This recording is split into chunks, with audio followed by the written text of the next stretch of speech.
What's up, nerds and nerdettes and wee little nerdlings all?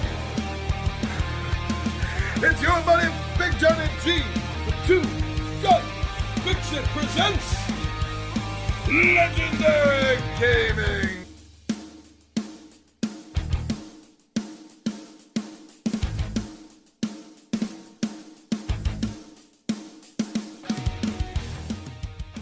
Thank you so much, everyone, for deciding to spend a little bit of your time here at Two Gun Fix-It with me. So this is a Tabletop Takeout Tuesday, which all my regulars already know. This is where I drop some bullet points on why I like or love a particular title, what it is that excites me, knowing that it's going to be hitting the table. But you also know that I do videos every day of the week. Every single day of the week, there's a new video by Two Gun Pixie. So please, with the thousands of videos that we have available already, I'm sure you'll find something you're going to enjoy. So show us a little love and support.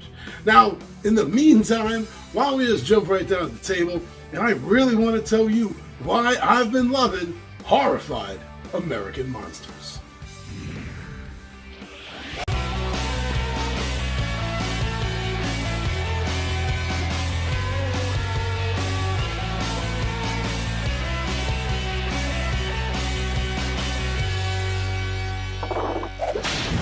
All right, here we are down at the table. Thank you for spending your time here. That's for sure. I appreciate it.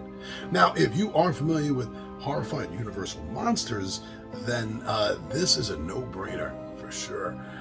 Now, where that game started everything off, we now have an amazingly awesome standalone follow-up to their original Universal Horrified game. When that game was the classic Universal monsters that you were dealing with, and this is a little different. This is dealing with cryptids, cryptozoological creatures of paranormal history.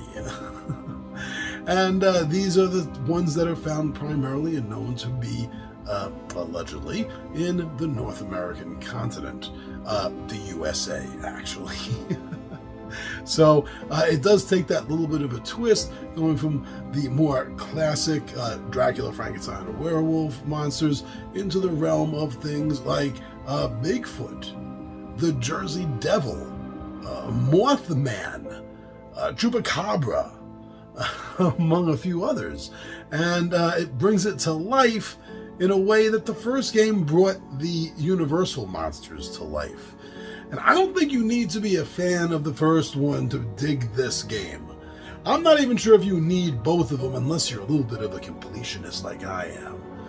But yeah, the touch with the cryptids now with this new game, I love it. I don't think, there's a few, but I don't think there's enough games really dedicated to creatures of cryptozoology.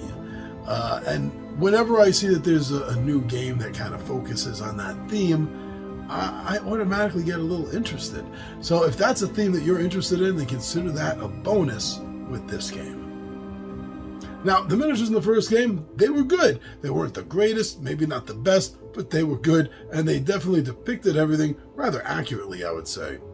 But the miniatures now, for this version of the game, for this American Monsters Cryptozoological expedition, you could say, they've upped the game a little bit, and I find that the miniatures here are a little bit more detailed, and because of that, they pop a little bit more. If you're into painting miniatures, you're really going to enjoy these miniatures, I think.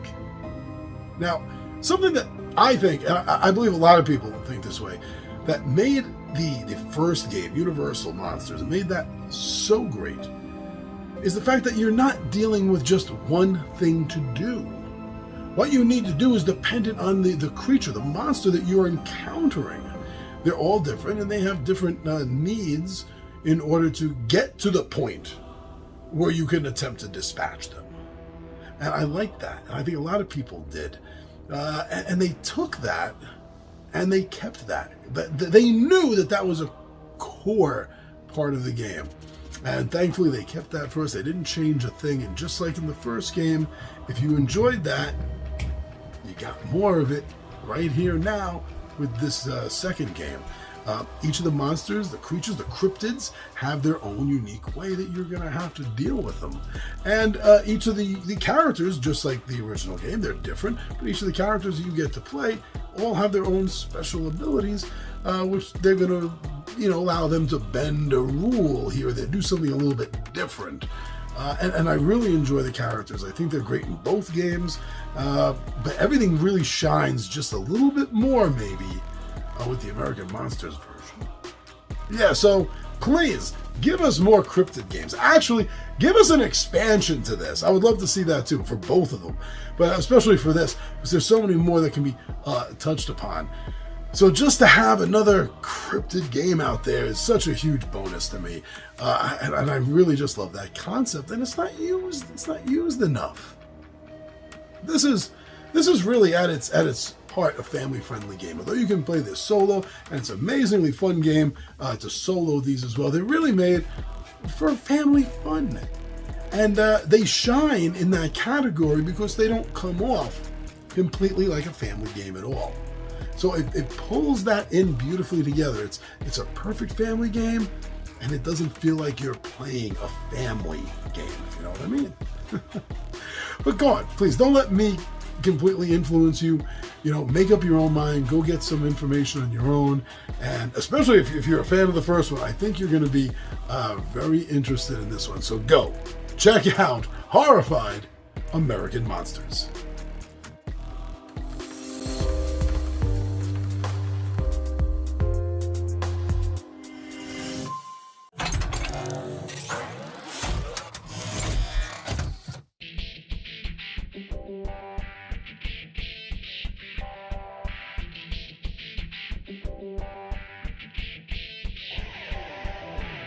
All right, so I'm glad that you decided to join me down the table. Thank you so much with that.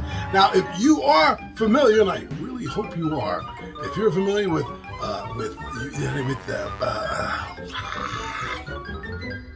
you're familiar with how often I mess up,